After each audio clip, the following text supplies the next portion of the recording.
Welcome back to Buckle Up, an ultra running conversation with Simon and Brian. Simon, how are your knees, Simon? They're actually good. I don't remember what I said last time, but I had a little bit of knee pain for a few weeks. And I was like, man, is that how Brian feels all the time?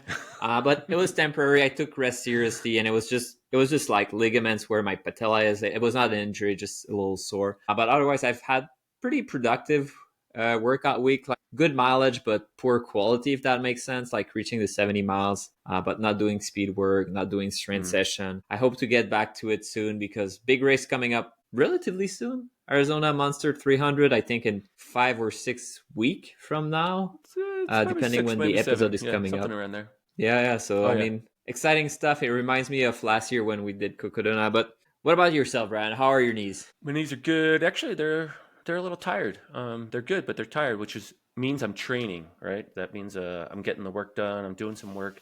I do have big goals this summer. Actually, I'll be at the time of this recording release. I should be racing this weekend at a half marathon in Colorado Springs. I'll be hanging out with Thomas and our friend Ryan, and I'll be pacing the 150 half marathon crew.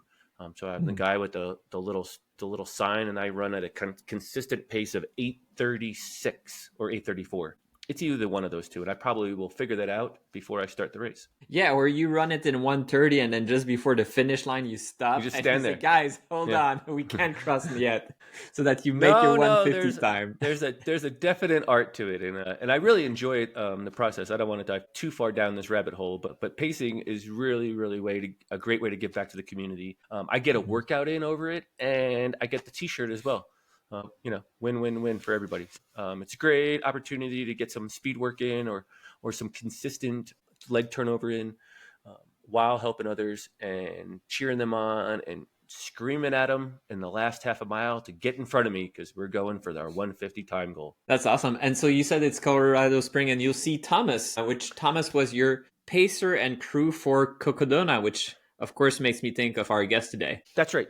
Chris Morrison runs is our guest this week. What a great conversation we just had with him. Super nice guy. And I didn't even know this about him. I don't know too much about Chris because I've never seen him in person, but he's giant, apparently. My goodness. You got to listen to the episode to hear what I'm referencing. But Yeah, I mean, super relatable guy. I think he's mostly on Instagram, and what he posts is, it's his journey running. It's about his sobriety story. It's funny stuff too. It's not like a simple message, but it's very much him.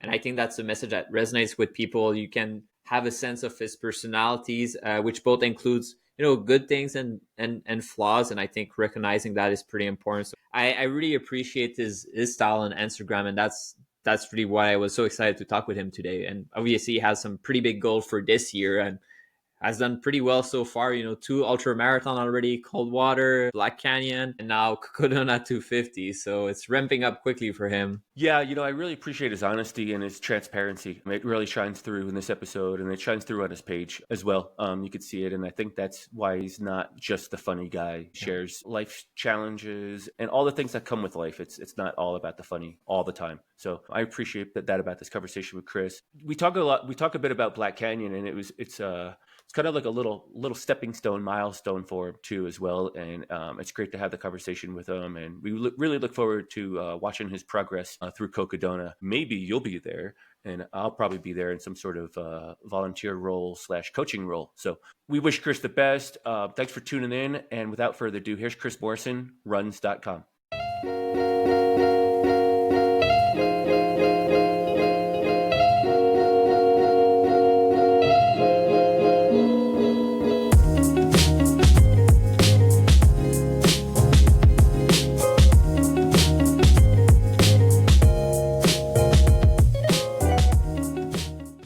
Hey, Chris, thanks for coming on the show this evening. How are you doing? I'm good. Thanks for having me, guys. Chris, you're all over social media. Tell us about your channel, what the message is, what you're trying to put out there, and what is the channel if you don't know already. Yeah, so my Instagram is Chris Morrison Runs. It's an account. It was my personal account for years, and then I kind of turned it into a running account about 3 years ago. I just wanted to start. I had this idea that I could just start making content and putting it out there and documenting some of my running. And I just had the idea that maybe there was some opportunity in that if I was able to be successful with it. I didn't start with any kind of a message at all. I was just posting my running stuff, pictures, videos of my long run. As it grew, I noticed one of the main things that I started getting was more and more people reaching out to me and saying things like, "Hey, it's awesome to see someone who looks like me out here doing this," or "It's awesome to see like a bigger dude doing this." And that was nothing that I ever like promoted. That's nothing that I ever put a focus on. I don't think I even talked about it once. But like I am 6'5" and I'm like right now I'm like 275 pounds. So I am like a bigger dude out there doing it. And it just became apparent that there was a lot of people that had started following me for that reason, and that it was encouraging to them, and that maybe they felt like they needed to see more of that to realize that they could also do this, or they could fit in this trail running world or this ultra marathon world. So I've leaned into that just to really just like support the idea that anybody could do this if they wanted to. You don't have to look a certain type of way or run super fast or anything like that. If you want to do this, you can do it. And also I just like to have fun with it. Like this is, it's hard work, and running an ultra is not easy, and trail running is not always easy, and it's tough, but like there's still fun in it. There's still joy in it. And so I just like to promote that and share that as often as I can too. There's always so much talk about like suffering and grinding and the intense, like serious nature of it. And those aspects are part of it too. And those are valid, but I think we can also have fun out there, and this can be a joyful thing. It doesn't always have to be some breakneck, run yourself into the ground mindset all the time. Because I think maybe that mindset might deter some people who don't have that same approach. More or less, that's kind of what I'm trying to put out there. It's Yeah, I mean, it's I totally developed agree over with time. that. Yeah, I totally agree with that. I feel like you're super duper relatable. And in fact, I do have a friend that like you're the spitting image, and I did not realize you were 6'5", but like Mike the Bear was a guy I trained with when I did my parachute training. He looks exactly like you guys are twin, and yeah, he was 6'5", way bigger than us, and like kind of hairy a little bit. Like he was the bear. He was the impersonation of a grizzly bear. And as soon as I saw your Instagram, I was like, man, this guy is Mike. But it's very relatable, and I think the direction of having fun out there is something that should people sometimes come to me and say like, man, Simon, you must really enjoy suffering to run so much. I was like, actually, I don't enjoy suffering, and like it's cute if some people enjoy suffering. I enjoy having fun and having a good time, but I don't mind pushing through adversity and pain sometimes, but I don't seek it necessarily. Like I won't go and start cutting myself or anything. Like if it can be painless, I'll do it in a painless way. Like, are you kidding? Like I don't want to suffer. Like this is ridiculous. But I do want to pet dog. I do want to meet people. I do want to joke around, and I feel that your Instagram is reflecting that so much. It's some of these clips are absolutely hilarious. Like it's gold content, no question there. I appreciate that. I So totally agree.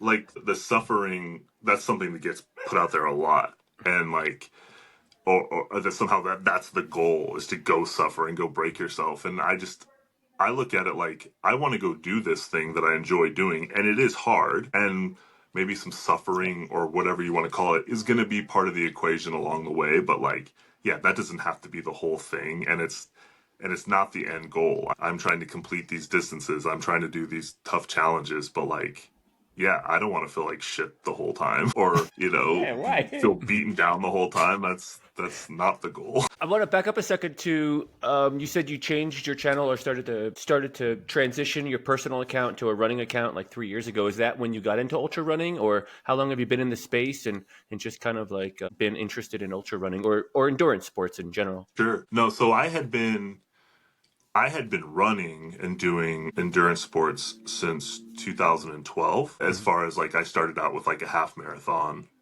the road marathon. But so early 2022, I guess, is when I kind of decided to start making content. And I had just run my first ultra about a year before that. So still very relatively new to like ultra running and trail running. But Yeah, I'd been doing endurance running since 2012. I mean, we'll probably get into it, but I early 2012, I went to a 30-day inpatient rehab for alcoholism, and once I came out of the rehab, I guess I was just looking for something to do with my time and something that seemed like a healthy pursuit and like a big goal to work towards. And for whatever reason, like I landed on a half marathon. I could not tell you why I landed on running. Other than like maybe I just thought it was easy. Like I didn't need a bunch of equipment and gear. I could just go run. Well, yeah, and it went from there. It escalated from there. Well, that's quite a trajectory. 12 years ago, or I guess 13 years ago at this point, to the next few months are going to be a challenge for you. It sounds like at 250 miles here at the Kokodona 250 coming up in May. Yeah, I'm taking a big jump up in distance. So I just ran Black Canyon 1K week and a half ago, and that was my first 100K. That was the longest distance that I'd ever completed, and will be the longest distance that I'll ever complete until Kokodona. But yeah, from talking to my coach, because I kind of ran that question by him when I first started talking to him back in November, was like, is it crazy to go to the 250 without having done a 100-mile race? And his opinion was that like a 100-mile race is more like a 50K than a 200-mile race is like a 100-mile race. Like it's just not really the same thing. So he's somebody who's done Kokodona every year and placed really high in it. So I trust him on that. But basically, essentially, his opinion figure out which one it is. But basically, his opinion was that like getting a 100-mile race under your belt's not necessary before you go to the 200-mile distance. Yeah. It's I think it's okay to say it's Jeff. Is it Jeff Garmeyer? Jeff Garmeyer. Garmeyer, that's his name. Yep. Yeah, and I kind of agree with that. I was going to say the same thing, Simon. But I'll let you go. Go ahead.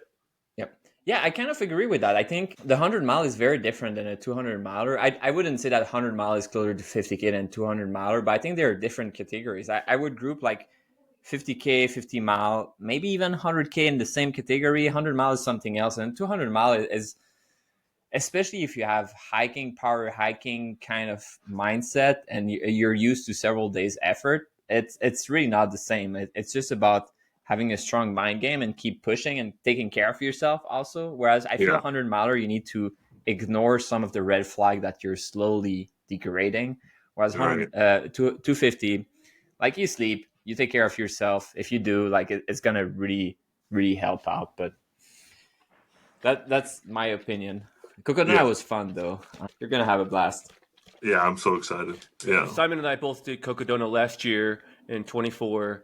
And I agree as well with Simon and your coach Jeff there in the idea that I feel like 100 miles is actually sometimes a race, and it's maybe not a race against other people, but a race against the clock. Right. I think at the 200-mile, 200 plus here we're talking is less of that. It's more of an experience. It's more of an adventure of sorts. You have a lot of time. I didn't fare too well at Kokodona. I actually imploded the first 90 miles, and even in my implosion, as an that example, goes without saying, by the way. Even in my implosion, though, in the first 90 miles, even as bad as I felt, I was like 6 hours ahead of cutoff. Like I could have taken a 6-hour nap and still been ahead of the game and still been in the mix. So it wasn't like I was like getting chased by cutoffs. And I feel like at 100-milers, sometimes I feel a little more stressed by certain races and certain cutoffs, or just come a little more closer to that than I was at Kokodona, even as bad as I felt. And I thought, gosh, I got to be out of this thing. And the aid station worker told me, no, you got 6 hours to cut off. And I was like, okay, so time's not an issue. It's just me getting myself back together. And I eventually did get myself back together. But it's less of a race. It's more of an adventure and a journey. Totally. And I think that's exactly kind of how he was trying to describe it to me, is like 50K, these 100 miles and shorter, like it is like you're up against a clock, you're racing, it's time, like you're in that got to go fast as I can kind of, not as you can, but you know what I mean, that mentality versus this is like a totally different mindset. And the adventure part that you mentioned, like that's what I'm stoked about, because honestly, that's how I even, for the most part, look at a lot of these races that I've done so far. I mean, that's really what drew me into like trail and ultra running versus like the road running world to begin with was I would get, so when I was doing like half marathons, it was all performance based, time based. Are you getting a PR? And to the point where I wasn't even really having that much fun with it anymore. And it was so stupid because like nobody cares if I set a PR on my marathon besides me. Nobody else cares at all. But I would like have a bad race and I'd be like pissed off about it, or like the whole training block was a waste. And I'm like, it's so dumb because it's just a hobby, but it turned into like I'd given myself a chore or something to do. And moving to the ultra and the trail running world, like I still have never really had that mentality. Maybe on some 50Ks, especially if it's a course I've done before, then maybe I'll start having some expectations around that. But for the most part, it's like just go out there and complete this course and complete this distance and like spend the day out in nature. Like it's just not. It's just it feels more like adventure to me than it does like a race. Yeah, and there's so much you don't control. I think also in ultra that at some point, like, of course, like you won't always PR, but that's normal. Like sometimes weather is not great, sometimes it's hotter, sometimes it's colder, sometimes it's raining. So what's the impact of that? And then you can't really compare. So who cares? I finished, I'm happy with that. And some people will have higher expectation for themselves, and I'm not sure that's the best way to be happy. I think the level of joy that you get out of these adventures is probably more important. And again, like joy and challenge will come with some difficulty, and it won't always be super fun to like shave between your butt cheek, but they're still fun into meeting people. They're still fun into pushing your limits. And then it doesn't matter if you didn't have a perfect race, you found solution. Whereas for a marathon, you missed grabbing the bottle quickly and you lost 2 seconds. That's terrible. 2 seconds, like so much time. So yeah. I'm curious, how did Black Canyon go and how's your recovery going?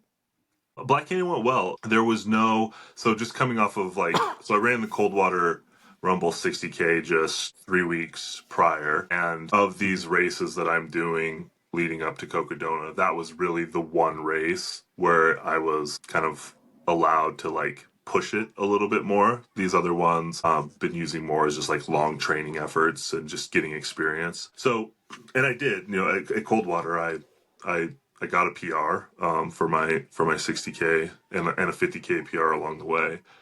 Going into Black Canyon with still some fatigue on my legs, but not anything bad. The goal was just go out there and have the experience and get it done.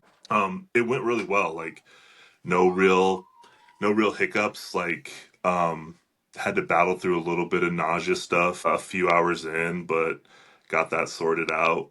My feet took a beating more. Like I never get blisters. Like I never get blisters ever. And I had like 3 by like 25 miles in. And I think it's just the nature of that course with the rockiness of it. Or maybe it was just all the downhill at the beginning and my feet sliding around more in my shoes. I'm not sure, but my feet got beat up more than normal.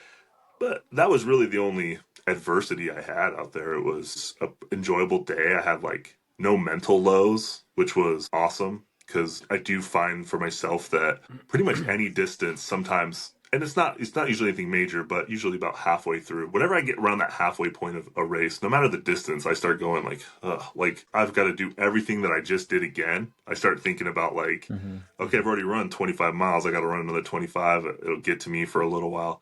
I didn't have any of that. Just kept it positive, kept moving forward. So all in all, it was a really good experience. Took no like damage. I feel recovered. I'm actually going to get back to done some hiking and stuff, but I'm going to get back to some running tomorrow. Yeah, it went really well. I didn't get my How feet much? wet because there was no water crossings, which I was happy about because I'm not a No. fan of having wet feet. Chris, I know you're pretty public in your sobriety journey and all that, and I know that Black Canyon was pretty special for you this time around, as you missed it last year. Did some of that play into it, and can you tell us a little bit more about that story?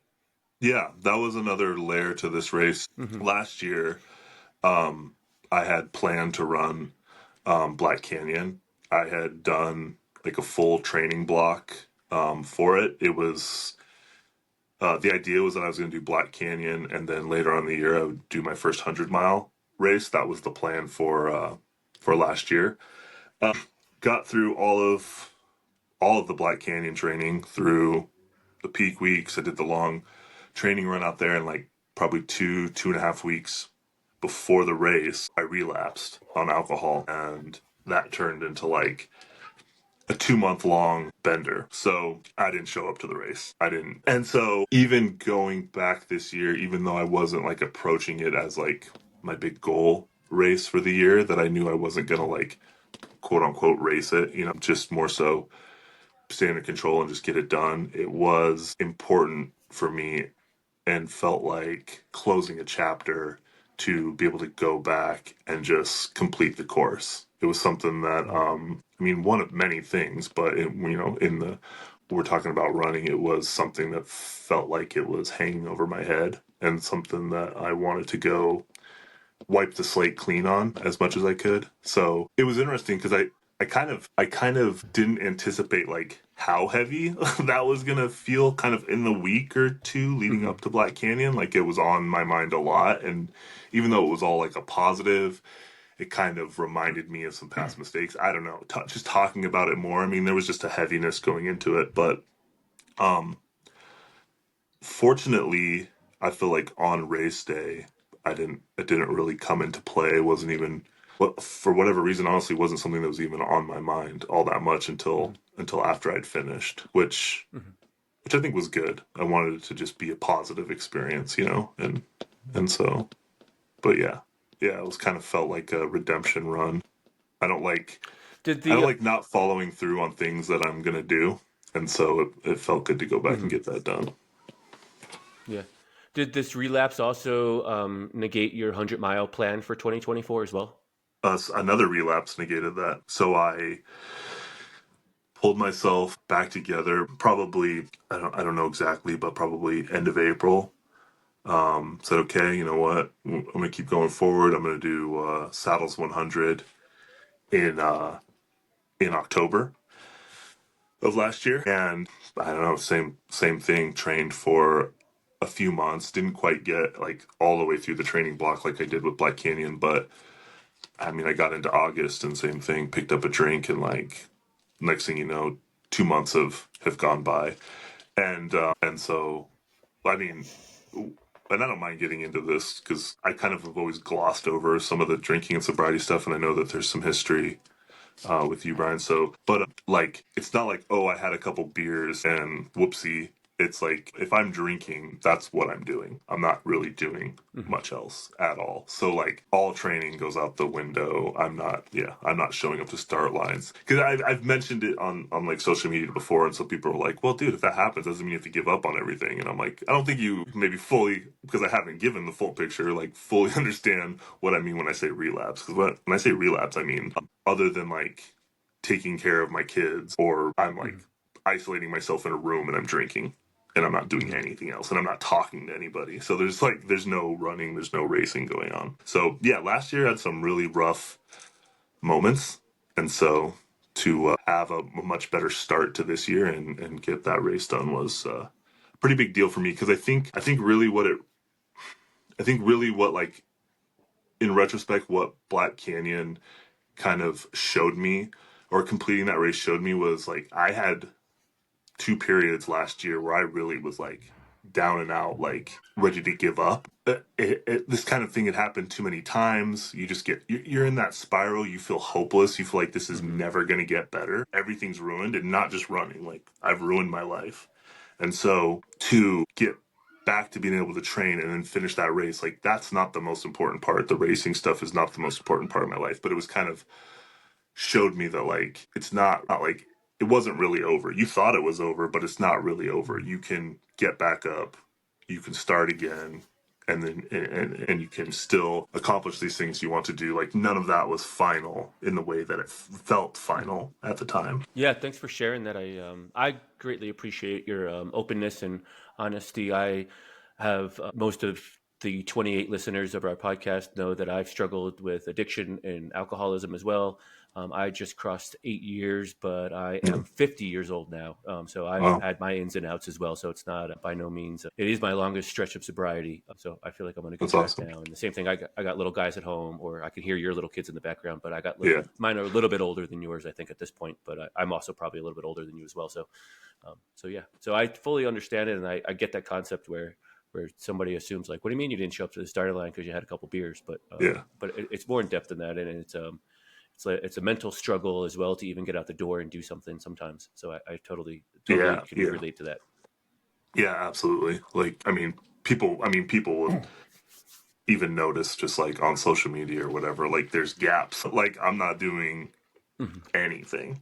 I'm not doing anything other than like the most basic things to like get through the day. Yeah. It becomes all consuming. So, which is not fun. And it's really depressing. And like I said, so it was really important for me to kind of, see this through and like prove to myself that like, Mm-hmm.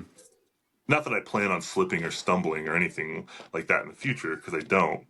I mean, I don't plan to, but like, just a good reminder that like, it's never like over. It's never like hopeless, even though sometimes it might feel like it. Yeah, I mean, I can't relate in terms of personal story, but to me, what I hear a lot is it's not final either direction. So But it's not like one day you stop drinking, oh, that's it's not a problem anymore. Like it's resolved forever.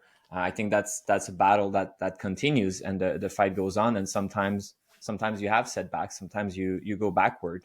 I mean, there's obviously parallel to ultra running. Like you don't always move forward in terms of progress. Sometimes you have setbacks. Sometimes you have DNF. But these failures are not final, and you can come and solve these things. And relapse are not final.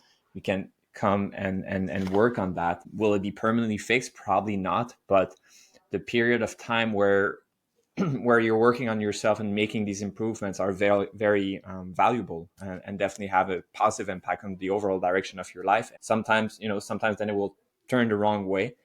And I think the message of hope is like, look, it's going the wrong direction, but you can always resolve things. And obviously that's something that's very difficult. So I commend you both for working in that direction. I think that's very, very difficult, but very impressive. yeah, I really agree with you, Simon. And I think that's for the most part my intention with posting that kind of stuff and talking about it more. It's not really something I've talked about a ton, but yeah, is to kind of share that same message of like it's not final. So Yeah, and I think maybe I'm stretching it, but what I hear from you is that you don't necessarily want this to define you and define your online persona. Mhm. Like this is you're only guy that has a sobriety story, and that's the only thing you think about, and that's the only thing. Like if we think about Chris, that's what we think about. Yeah. You're more than that, but that is part of the history or baggage that you're carrying and the challenge that you're carrying. But it's not everything. Like you're a guy that makes joke about like having his little things that his friend is drinking from. Like, I mean, that's also you, right? And Totally. I think that's important. Like, people need to understand you're not just that. It's a baggage that you're carrying. It's a challenge that you're carrying, but your personality is much broader than that. Yeah, totally agree. And that is part of the reason why I post about it too. So I do definitely struggle's not the right word, but I'm cautious or think more about how much of my personal stuff that I want to share. I mean, it's a running account, and I mean, it's mostly just running stuff, or a lot of it is lighthearted, funny stuff. And if you have a bigger audience and you put that stuff out, it can definitely be scary, and you don't know how it's going to be received, or who knows. It's just scary to put the more personal, more vulnerable stuff out. And then, like you said, I don't want that to define me. I don't want to be like I'm the sober guy online and that's all I talk about and that's all I post about, because it is just one aspect or one part of my story. But in the spirit of wanting to be more multifaceted on what I post, I did start posting more of that stuff, because to be honest, I was posting pretty much just funny stuff all the time. That's all I was really doing for probably a year, because I mean that's part of who I am too. Like I this stuff we've been talking about is obviously much heavier, but it's not like it's not like I'm just some happy-go-lucky guy who's cracking jokes all the time. But I do have a sense of humor, and I think sometimes that sense of humor is a coping mechanism, or helps me deal with things. And so I started showing that more, and that was getting traction, and that was helping my account grow. And I felt like I was starting to get pigeonholed in just being the funny guy. And I was like, well, I got other stuff going on that I want to share and post about, like whether I want to show like the family dynamic and show, that I've got a couple young kids, but like you can still like figure out a way to train and do these races or talk about the sobriety part. I want to show different things because I was getting more and more feedback like, you're so funny, you're just so funny, you're just so funny. And it's a nice compliment. And obviously you're putting out funny stuff. That's what you want to hear. But I almost started to get annoyed where I was like, I'm more than that. I'm not just a clown, you know?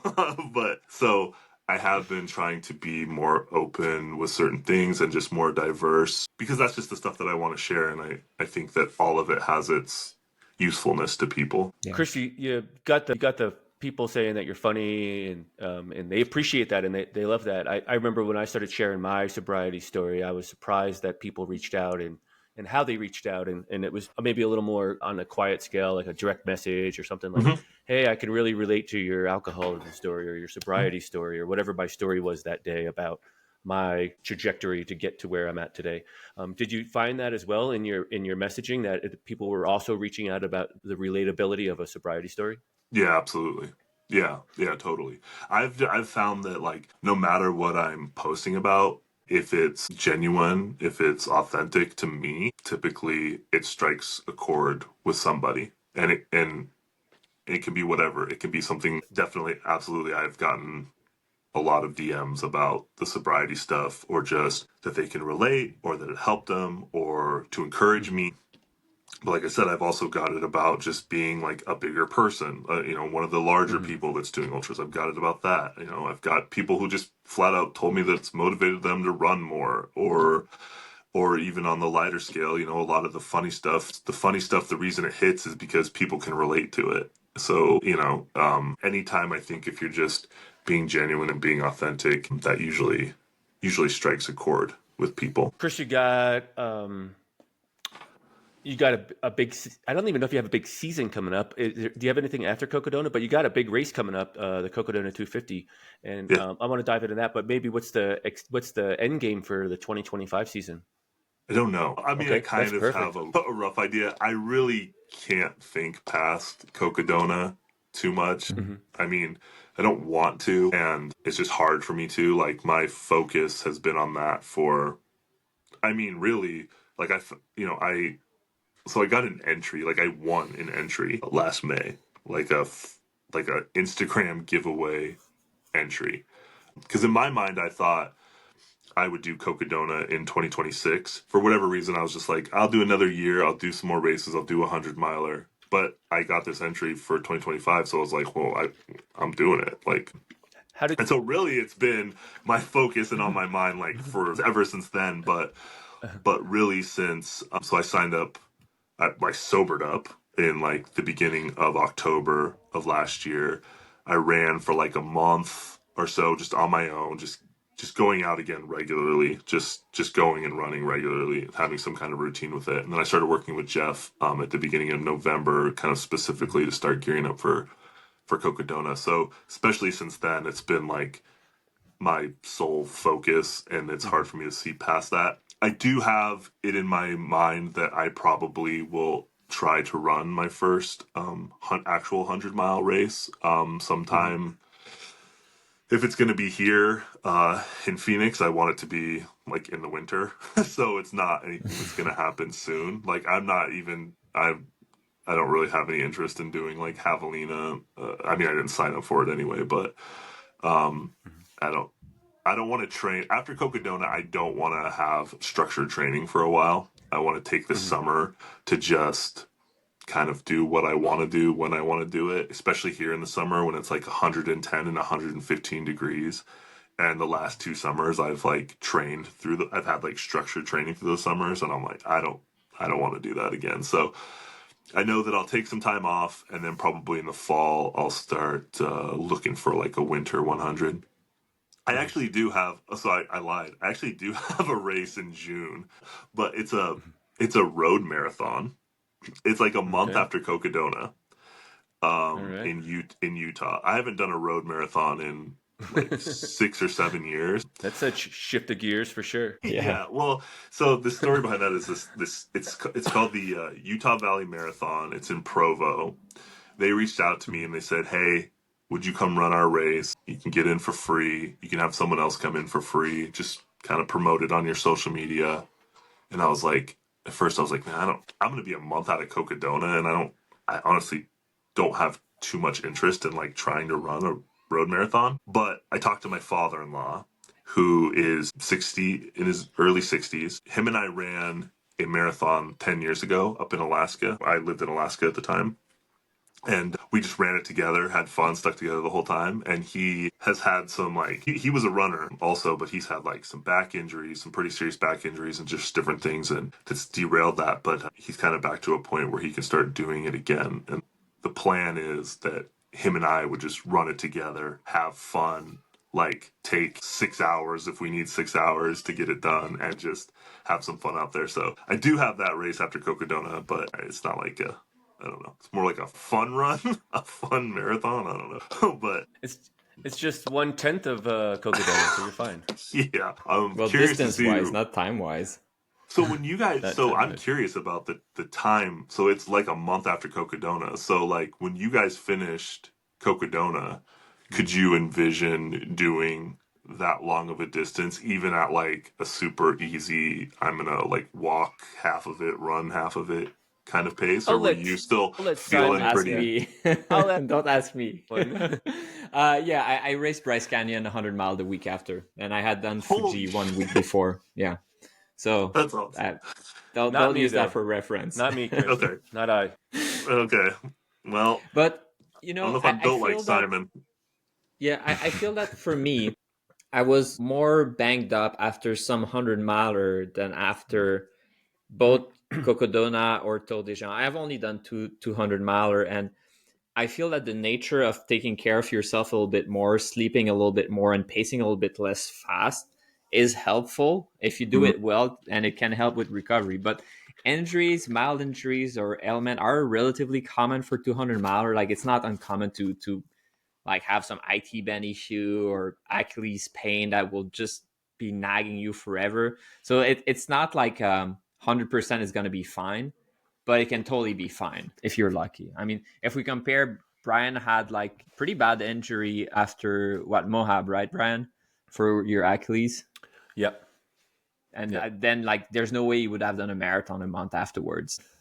Yeah, it would have been a stretch. Maybe a 6-hour marathon. I probably could have limped through it, but Adjustment. When I do a 200 miler and then I run a 100 miler afterwards, like I go at aid station, like the first aid station, I sit down and I'm like I start eating food. And I was like, wait, no, this is not a 200 miler. Like don't set up the bed, even though like I feel that way, and it takes me time to get back to like this is actually a race, and I feel like Yeah. doing like a 250 and then switching to a marathon where you have to grab, you grab the glass and you drink, and you keep running. Like I would struggle mentally to be like, no, stay at station. I can chill now. Like I take my time. yeah. Yeah. Order a cheeseburger at the 200-mile aid station. You're Right. like, hey, can I get a cheeseburger? Like all the fixings, and then you start like screwing with your feet, and the cheeseburger comes over like 7 minutes later, and then you're like, Yeah. oh, man, that was so good. Could I get another?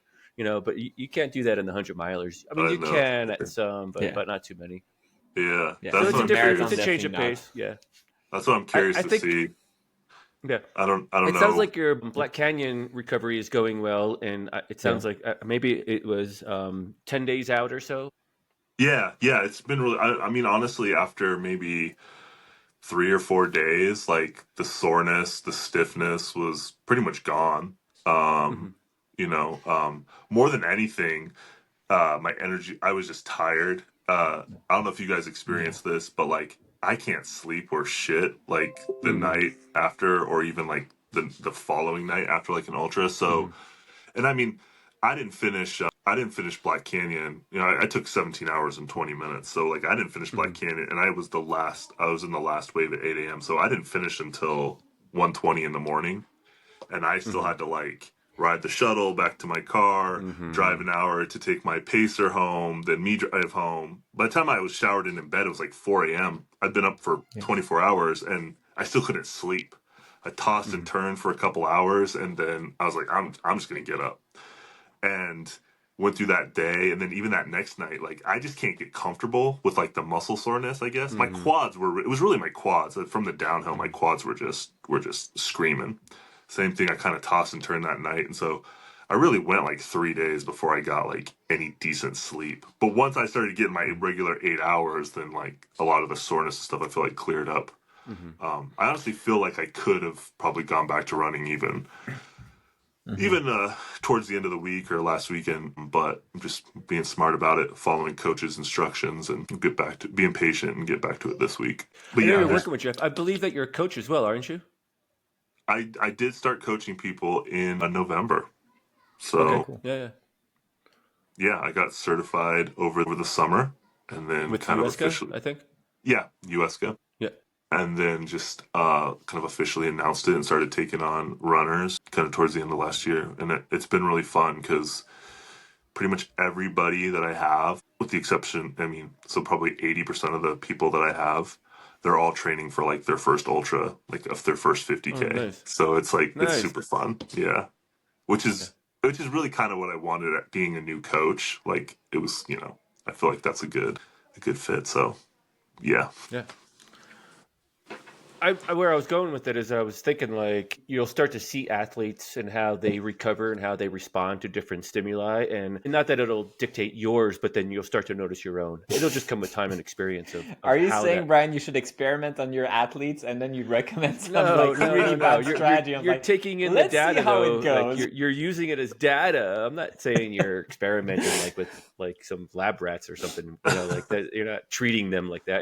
But you'll start to see trends on like what works for some athletes and what doesn't work for some other athletes, and then you'll start to figure out like it worked for her. Maybe I'll try it for me, and then you're like, no, that didn't work for me, or like, oh, that really worked well for me. So Sure. I mean, I think it's just kind of like a learning process, and using the experience of your athletes is getting more information quicker than just the study of one. Is where I was going. Right. Yeah. I mean, because I do that myself with myself, right? And like I think I have the volume to kind of like have experimented on me, and it's variable, like even for yourself for different race, but definitely the way you race has a huge impact. But sleeping is true, is very, very important.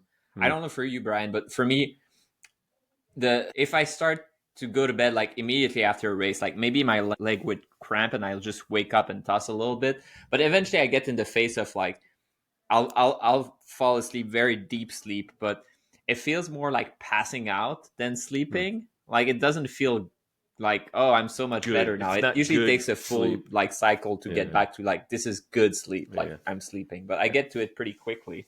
But it's going to be important for your 250 though, like being able to just like lay on a cot, fall asleep, feel better, go again. Like I feel that's something I was doing pretty well myself for Kokodona. That's something I'm very curious about, and probably one of my bigger concerns is how well I'll be able to like, actually sleep out there, because I'll have to some extent. So, but I don't know. Yeah, I think hopefully Jeff will set you up with some success, like of doing a training, a weekend where you're, getting. I have athletes that'll wake up at like 2 a.m. and go run until sunrise, and then I want them to go sleep for 15 minutes in their parked car in the parking lot, because that's how sometimes the aid stations are. I mean, it's just uncomfortable, really, what I'm getting at. And then they get up and they use their car as an aid station, and then they go run another 10 miles, and then they go home and back to their regular lives.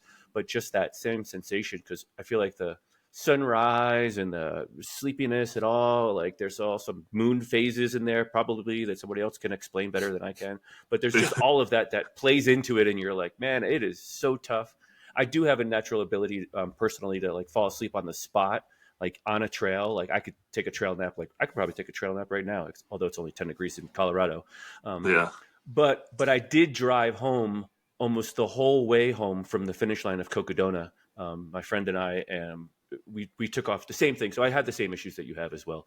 Yeah. At the finish line, like my head's buzzing, everything's going. I mean, I feel like crap, and I feel like garbage. Actually, I didn't even take a shower. I think we drove 10 hours to Utah, to Moab before midnight. And then we decided to, we've passed a hotel that had a vacancy sign open, and we got a discounted room. Yeah. So, well, and that's part of it too. Like you said, your head spinning, because I feel like that's part of it for me too. And I don't really know, any specifics about it, but I know it's like, yeah, you're going all day long. You're going for like, I mean, for me, it was like 17 hours. For you, it was like days on end. Then to just all of a sudden shut that all down. It's kind of hard to get the mind to just calm down even. That'll be interesting. I know there are kind of that kind of protocol you described with running and then taking a nap and then trying to go. I know there is some of that planned for me now as we start getting like more race specific. So it'll definitely be good. Just for me to experience, and even that was even part of the experience for me for Black Canyon. even though I was actually out there longer than I thought I would be. But for me to just see what it was like to go from morning through the day into the night into the early hours of the next morning, just to see what that was like all in one push. I never had really done that. 50 milers was really kind of sun up to sundown, 12-hour range. So even just that experience, like, okay, this is what this feels like.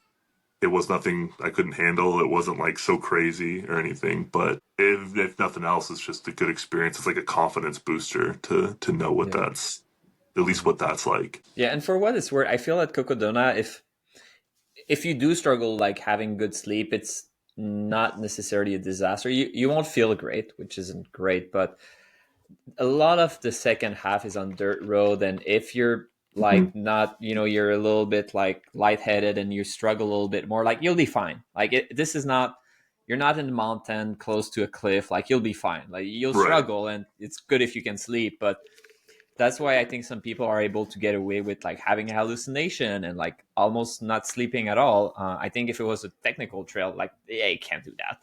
But there, it feels better to sleep. If you don't sleep, whatever, that's okay. You struggle more, but that's fine. But that's great. What did I want to say? You gonna bring a big crew, Chris, or to Kokodona?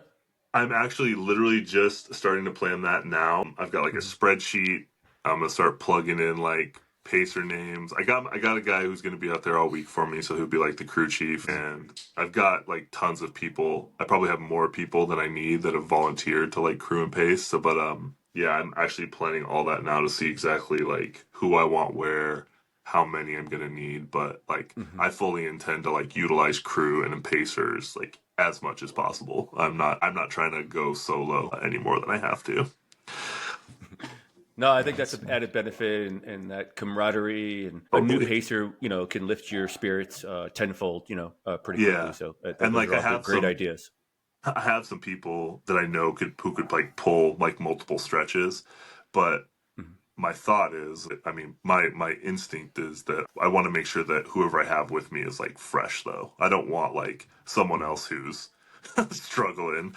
I want someone who's, fresh and got some energy out there with me. Yeah, unless I feel it becomes it's a fine balance, unless it becomes right? annoying. I feel that you have to find the balance of like, if the plan is too complex, there's too many things that can go wrong. Like if there's 10 different people that will pace 10 different segments, it can get messy. And for the crew chief to like go pick up someone, get someone, and who's running now, and like something just kind of goes wrong. Whereas, I mean, Brian had like a very simple crew strategy at Kokodona with Thomas doing everything. Not as simple as Simon's, but simple. I was a leech, man. I was just, I was using your crew. I was using Fanny's crew. I was using random people's crew, which was great. And I didn't have to plan anything. So technically it was solo. But people.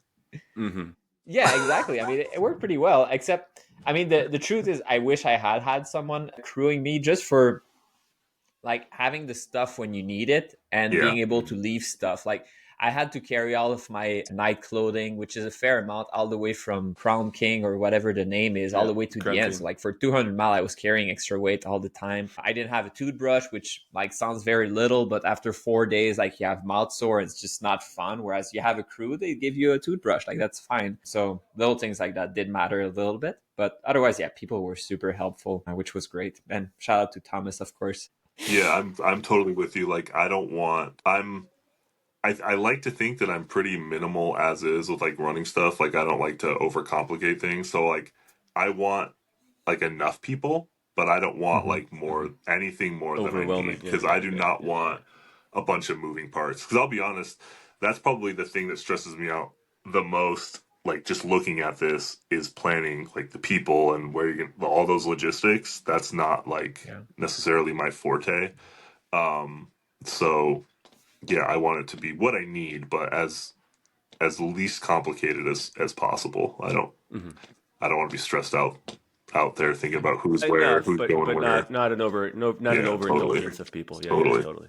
Yeah, and it adds to the complexity also if you have more people, because I had no clue if I would be, say, at Sedona at station at 3 in the afternoon or 3 in the morning. Like it's plus or minus 1 day at some point. So like you're asking people, just be available whenever I'm there, and then we start pacing because I won't wait for you, which like makes it a little complex. Like you have to have a sense of what you're gonna do, but at the same time you have no clue because you've never done it. So yeah, it was So it was a little bit challenging.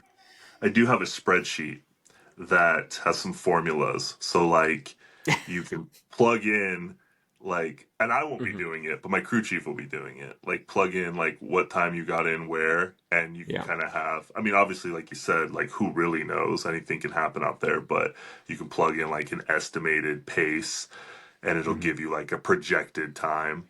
But I don't know. We'll see how that goes. I'm not going to manage that. Somebody else is going to manage that while I'm out there. But I'm hoping that maybe it'll be some tool to give people a window. But I mean, Yeah, I think who the when you hell get knows? close to it, like when you're in the race, there's enough historical data to know that if it took you 53 hours to reach the Sedona aid station, then you will reach the next aid station at whatever time, and it's going to be plus or minus 1 hour. So I think by the time you're actually racing it, you'll have a better Exactly. sense for it, and like Yeah. the crew chief will coordinate with people a little bit, and Yeah. then that's going That's to be the much idea. better. You can kind of real time update it as I'm going. Yeah, And yeah. yeah, Yeah. yeah, Add a exactly. percentage, like the plus or minus. Probably a minus, probably not a plus, but you never know. Yeah. It might feel good in some Negative sections. split, man. You got to negative split that race, man. Yeah. Yeah. That's. I won't count on that. I mean, to be fair though, this is Actually, a I race think I where it's did. Actually, I think possible. I Yeah, think I did. Yeah, yeah. I think it's Because possible. day one was Except horrible for for the me, Eldon and part. I Eldon is kind of rough a little bit, but no. Well, like it going to depends on where Crown you're King from. is not easy. And if there's Yeah. one tip I can give you and anyone doing Kokodona, like you're gonna struggle going up Crown King. Like you're gonna think like, man, like it's been what, like 40 miles, like, and I'm totally trashed. Like I can't go on. But like you can't think like that. You can't start thinking like, and I still have 210 miles to go in Yeah. like 4 days. Like it's like you can't think like that. Like it is the hardest Mhm. part. It is by far the most annoying, difficult part of the race. And I'm not saying after that like it's a breeze. Like it's not. It's Sure. gonna suck more, but it's not representative. Like it's what 10,000 Mhm. feet over like 26 mile. Like it's something Yeah. insane like that. Yeah, Mhm. it's wild. Yeah, that's I mean that is the same input I've gotten from like anybody who's done it and like Jeff Mhm. included. Is kind of like Yeah, Jeff knows. just survive that Mhm. first survive that first part up to Crown King and Mhm. then you can really kind of maybe settle more into your race and all that from there. But yeah, so that's the they do a training run that goes up there. I think they do it in like April, so that's something I really want to go do because I want to go check it out. Because I was actually talking to a guy at Black Canyon who I was just running with him for a while, but he did Cocodona the first year, and Mhm. he was telling me a story that when they did that training run, some people there were there. I think he said they were from France, and they did that section, and they were registered for the race that year. You know, they did that section, and then they immediately decided to defer to the next year. They were like, "We're not ready for this." It scared them off of it, but I think the first year might have been a little bit different. I can't recall if it was similar, but it was a little bit different. I think to Crown well, and I King, if think I'm they not didn't have the mistaken. water drops. I believe Oh yeah, yeah, yeah. the That's first true. year. That's I right know a too. Yeah, lot of yeah, yeah, people yeah, DNF'd that yeah. section in the first year because it was just so Yeah, it was huge. brutal. Yeah, yeah, yeah. I've seen every Yeah, live stream except for last year's where I was out on the trail. And actually, I yeah. did see the live stream, but a week after the race, I watched. I watched. Yeah, I mean Oh, these yeah. water drop are pretty important. Like there's no Mm. question there. For our year, there's one of the water drop that didn't have as much water, and like definitely some people were in trouble, and like we had to help them. But yeah, without the water drop, and if you Oh, don't that's right. realize that you should probably have 5, 6, or 7 liter with you, Yeah, yeah, it's not good. You get in the negative, like in the red, very quickly in terms of hydration, and you'll never come out of that hole. I can totally relate to that. I'm still waiting for my spot though. So like, if people want to drop after their practice run in April, like just let me know. I'll take your spot. I'm okay with I that. think There's no I think you're too problem. far down. I think you need like the what? Yeah, whole what race to number are drop you, out. Simon? Yeah, I still have hope. I still have hope because I feel that some people might drop like a week before the race because of injury or something. And who can really say like, call me a week before the race and I'll just do it? Like my biggest challenge would be to tell my boss, please don't fire me, but I'm not gonna be working. That would be my biggest challenge. But like I'm ready to rock and roll. I could do it, no problem. So well, Yeah, that's with the some thing is that problem, but normal amount of problem. yeah. I would assume more people would start dropping the closer the race gets, but like you said, that's Mhm. kind of a hard one to just do last minute Yeah. notice. you know. Exactly. Like the people that are waitlist, like at like 150 on the waitlist, like they kind of gave up already. They know they're not going to be picked because it's not going to happen. But if it comes down to them, it's like, whoa, are you kidding? Like, I can't do that right now, but I could. So finger crossed. And it seems like this year they're really hard capped on that 250. I think that there was some hope, maybe a while back earlier, there was some hope that they would be able to get more spots opened up, but it doesn't sound like it happened. Yeah. It's because of some all or something.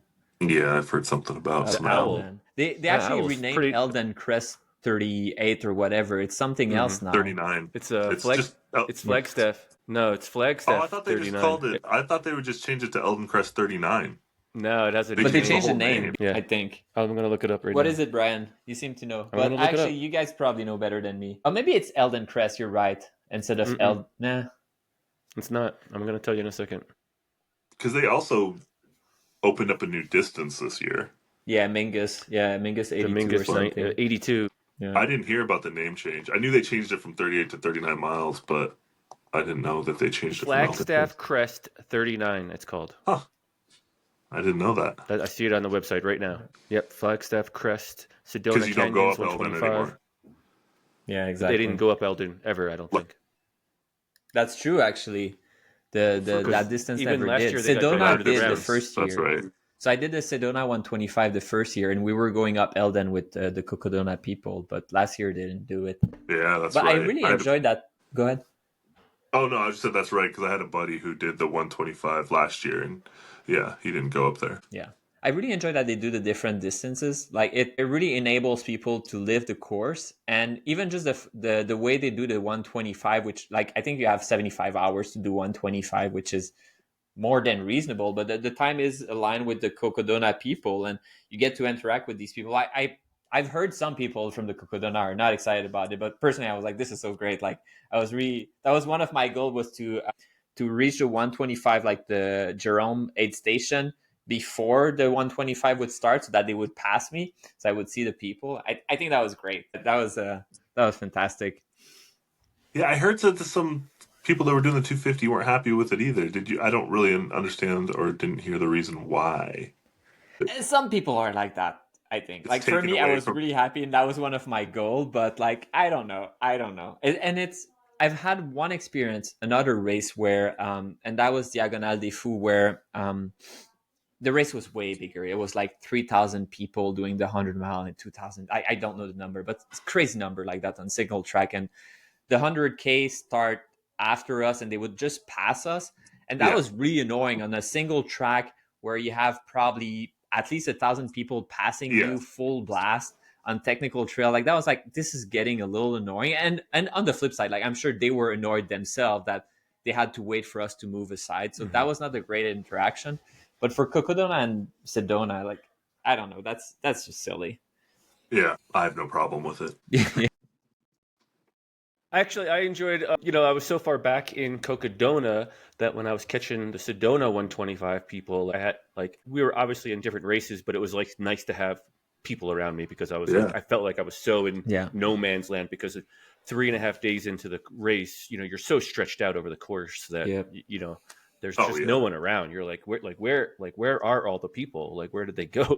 Yeah, totally. Yeah. So it was nice to have caught them. I think Simon got through them before they started, though. I think some of the field, that was one of my goals, was to be ahead of them. So I saw all of them. Like those that passed me, but a lot of people didn't catch up to me anyway. Fresh. But yeah, fresher than me. There's no question there. you can tell very quickly, like that person is a 125. You know it. Just the body language and everything. Yeah, well, first of all, they say, hey, good job. And you're like... Well, that's part I of was happy to see them. Yeah, they don't stink, they don't smell, they look fresh, all those things.